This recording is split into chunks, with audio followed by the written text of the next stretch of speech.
How would you rate the state of education of our children and our youth today? This isn't a small question. Because like a tree, how you plant the seed, that's how it will grow. Healthy adults are a product of a healthy and good education. But the question is, what is a good education? Are our schools failing us? Are they failing our children, our students? When you look around the world today and we see crisis in life purpose, young people wandering, lost, addictions of all sorts, yes, and many, many distractions. You have to ask yourself, what is going on in our school system? It's time to revisit and look at it all and see if we're doing the right job. And even ask that big question, do we even have the right assumptions about what a good education is? So please join me as we begin the new school year. It's an opportune time to discuss Start Smart, the key to educating our youth. Please join me in this vital and critical discussion because our very future depends on it. We are about to embark on this unique annual journey called 60 days that prepare us for the journey, and then as we travel through the month of Elul and then the month of Tishrei of the high holidays.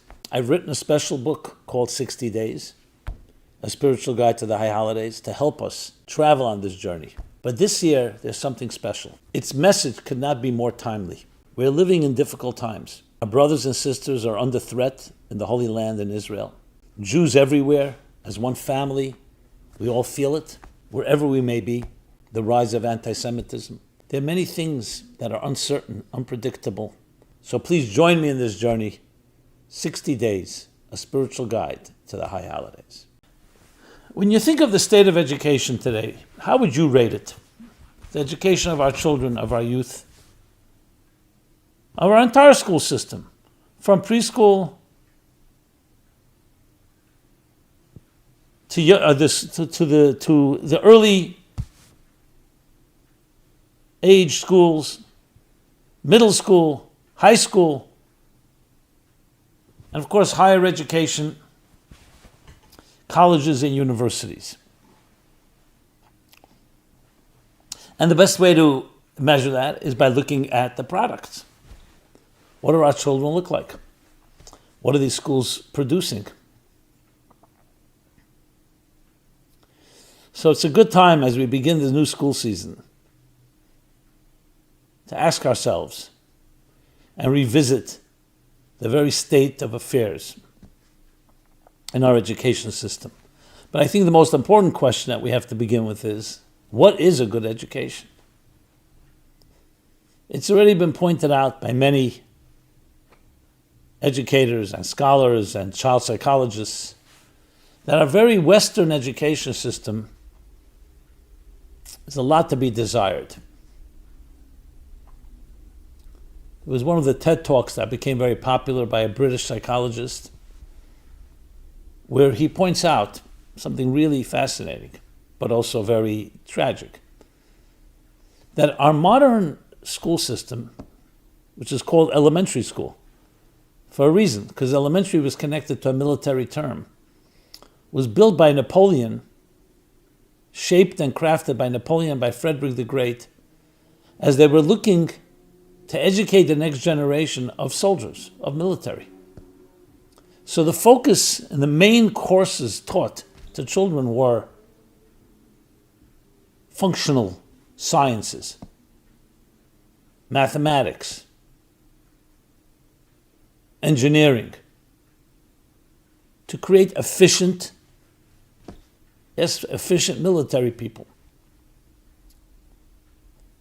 When in truth, the natural tendency of a child is far more on the creative side, in the arts, The arts have become extracurricular activities. Children dream, they imagine. They're soulful. They have that free abandon. So we're not saying that there's anything wrong with mathematics and some of the more defined sciences, but at the end of the day, there's a tool chest. So it's like taking someone, instead of dreaming and being creative and innovative and just letting their imagination fly, spread their wings, you're straitjacketing them into learning how to use a hammer and nails, figuratively speaking. What does that do to the spirit of the child? Just to give one example, that's just one example of something that needs to be revisited. So it really comes down to how we see the human being. If we're looking at ourselves and our children as efficient machines, so there's a way you train a machine. But if we look at them as souls, as spirits, traveling through a physical world, then we have to educate and train their souls. Their more transcendent side to them.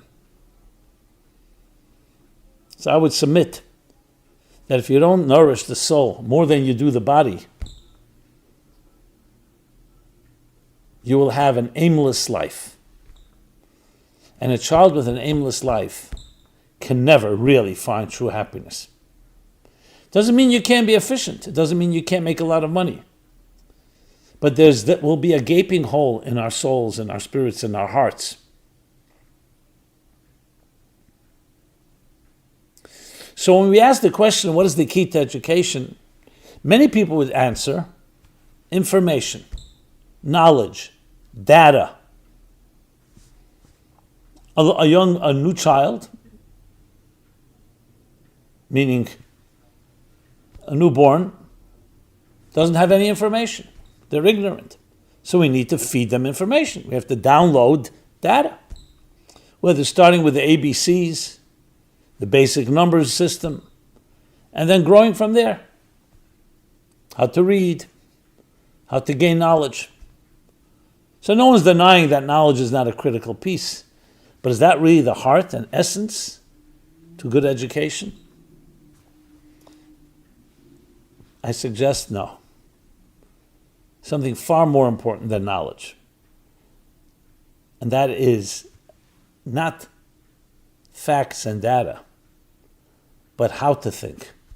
Not what to think, but how to think. Teaching our youth methodology. It's one thing you give someone a lot of data information, here are the answers to your questions. It's another to teach someone how to answer questions. To teach someone how to think. So obviously part of training is teaching people, here's a question, here's the answer. But what you really want, what is a successful result, is when the student finishes that class, that semester, or entire schooling, the student has now become an empowered individual that knows how to think, that knows how to solve a problem, even one that was not given to them.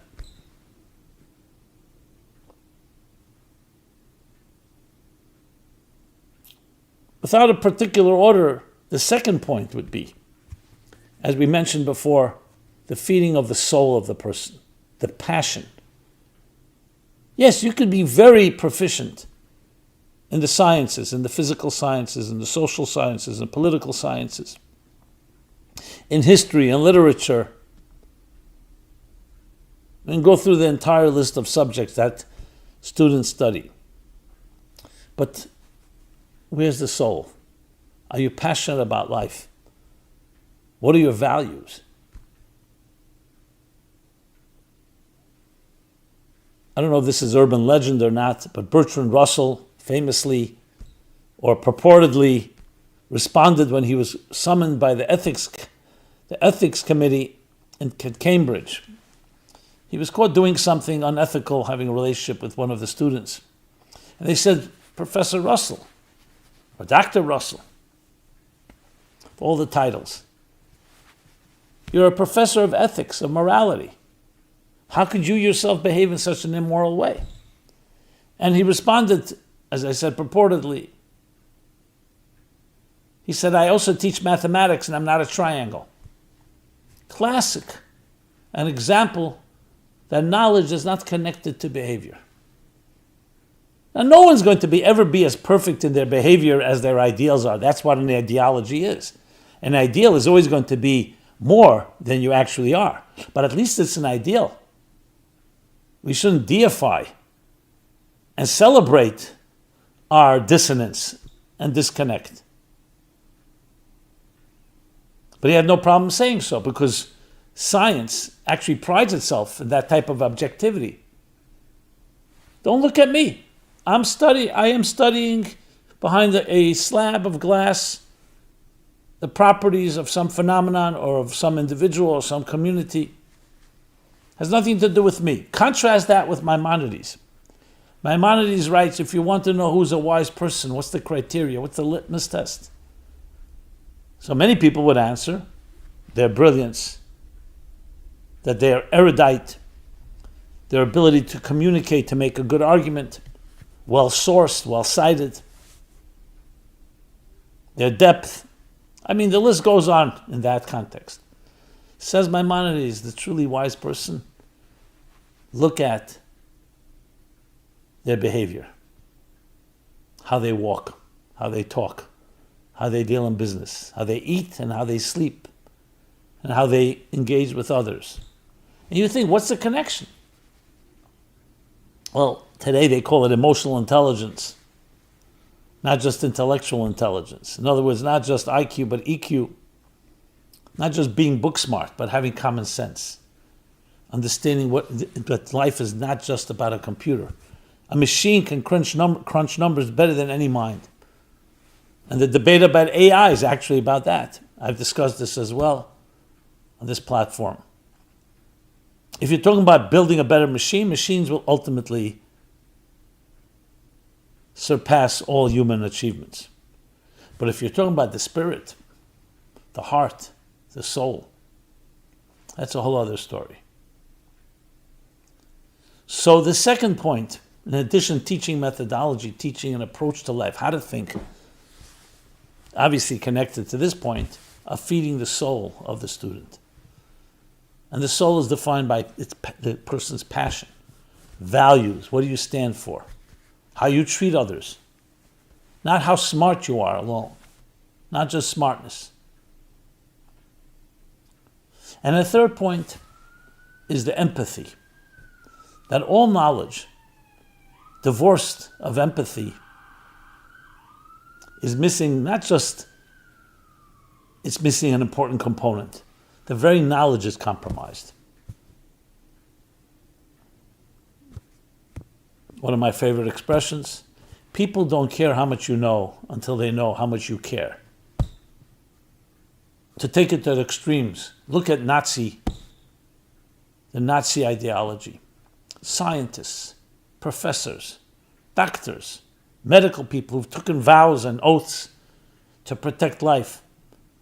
And there are obscene distortions who are able to behave in the most atrocious, worst way, worse than any savage, worse than any animal.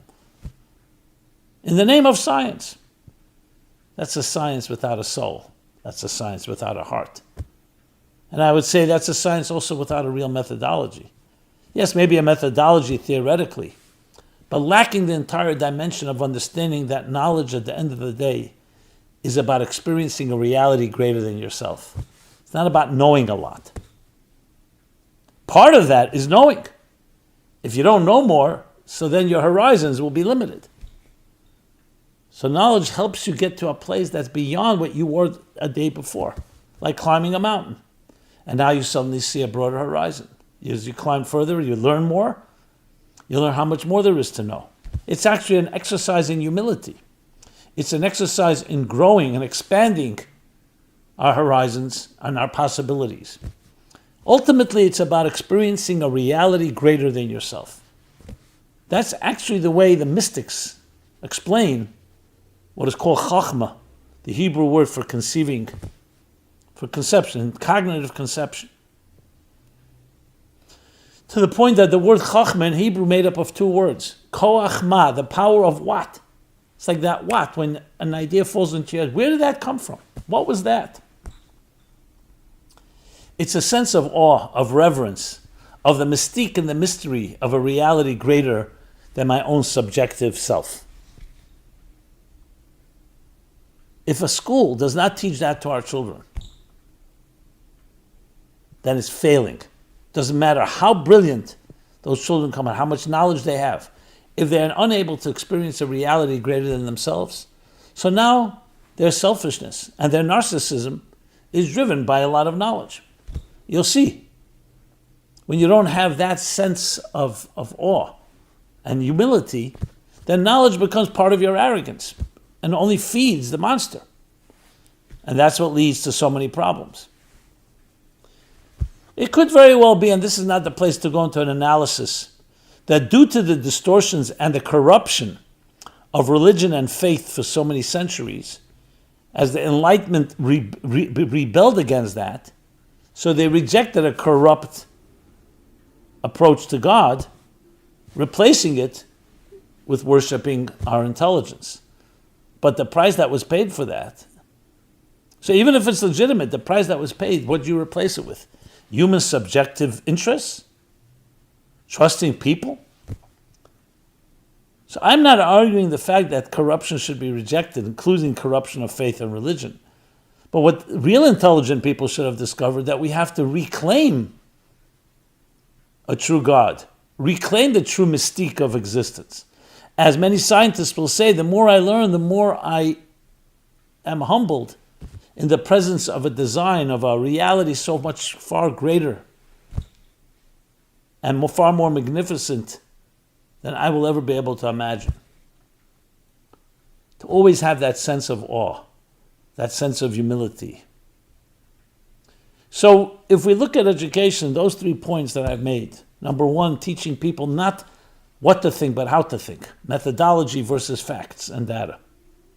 Number two, cultivating the sense of spirit and soul, purpose, mission. A business plan, as elaborate as it may be, needs a mission statement, passion, values. And number three, a heart. People want to know how much you care before they care how much you know. That itself is revolutionary if you think about it. Because then it compels us, and therefore, by extension, convey to our children and our students and our youth a whole other way of looking at knowledge and information. I've spoken to many young people. When you ask them, give me the top things that you're passionate about. Unless there's a point of crisis or a pandemic or some challenge like that, it'll usually come down to things, sports, video games, sexuality,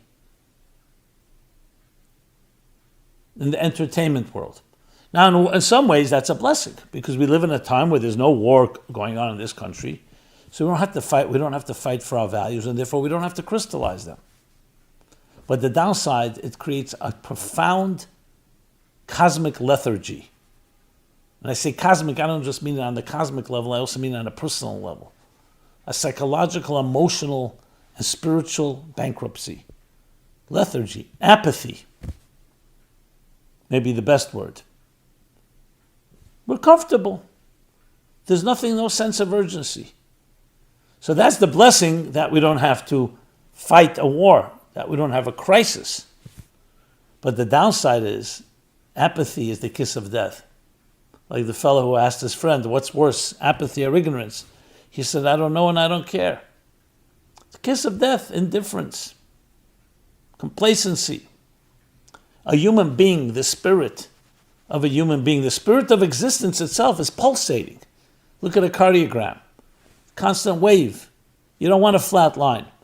Life is driven by movement, by angst, by a sense of pressure,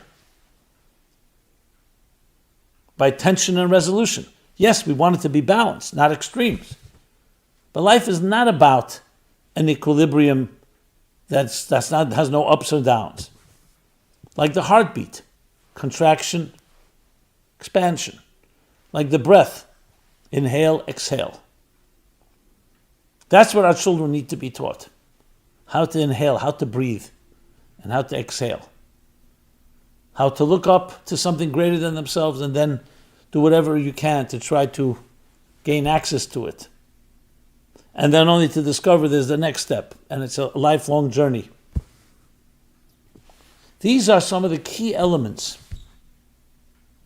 that we should be considering as a new school year begins.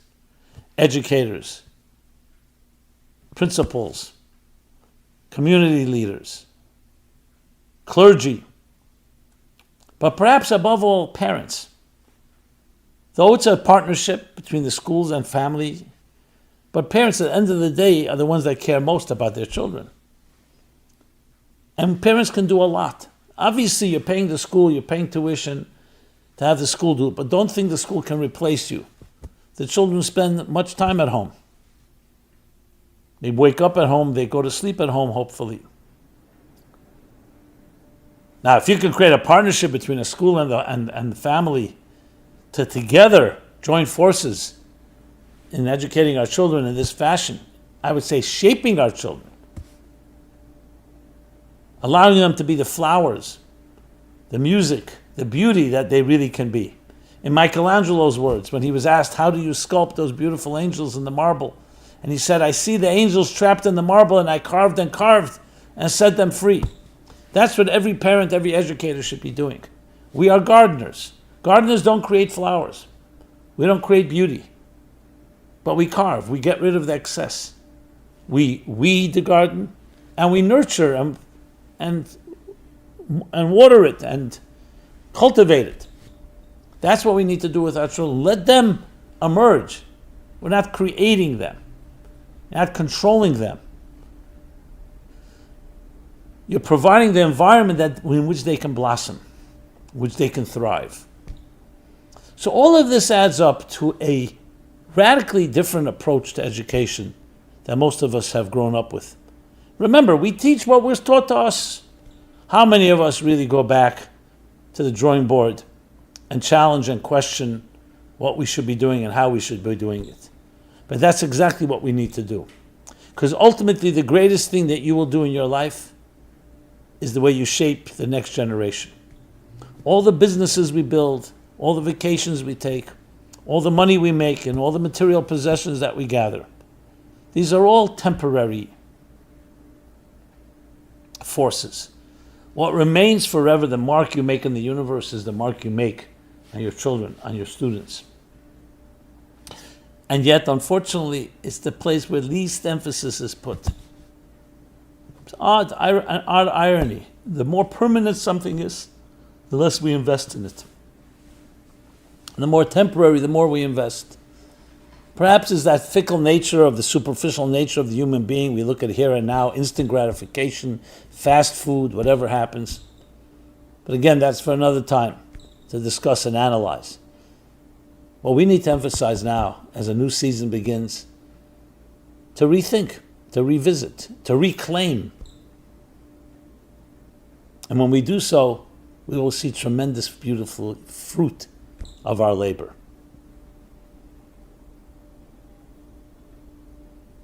Every morning we should be telling our children as they wake up, not just that I love you, and not just pack them up for school, but also you are an indispensable soul that came to this world to achieve something that you and only you can achieve.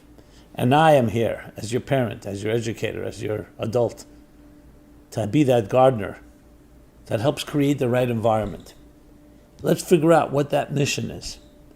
Let's do everything possible to spread your wings so you can be and actualize the greatest that you can possibly be and affect others in the same way. This is how we change the world, one child at a time, one student at a time. So let's join together and create indeed a revolution. Yes, we have many challenges and problems, and many of them have to be dealt with short-term basis. We need band-aids, we need the immediate interventions. But if you're talking about long-term, in addition to the short-term, it's the investment in the next generation. This has been Simon Jacobson. I thank you for listening. MeaningfulLife.com is our website, where you can find this and many other offerings. Please subscribe to them. Subscribe to our growing YouTube channel. And please share. Share with others. Today it's so easy to just share. It's the press of a button. And I'd love to hear your feedback, your comments, your questions, your rebuttals, your thoughts, your ideas. Be blessed.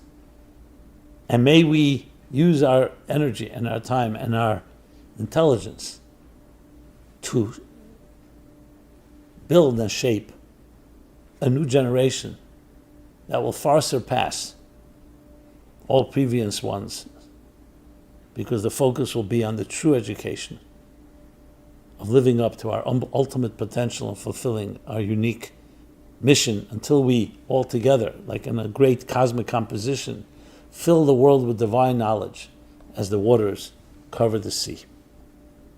Be well and be blessed. This program is brought to you by the Meaningful Life Center. Please help us continue our programs. Make even a small contribution at meaningfullife.com/donate.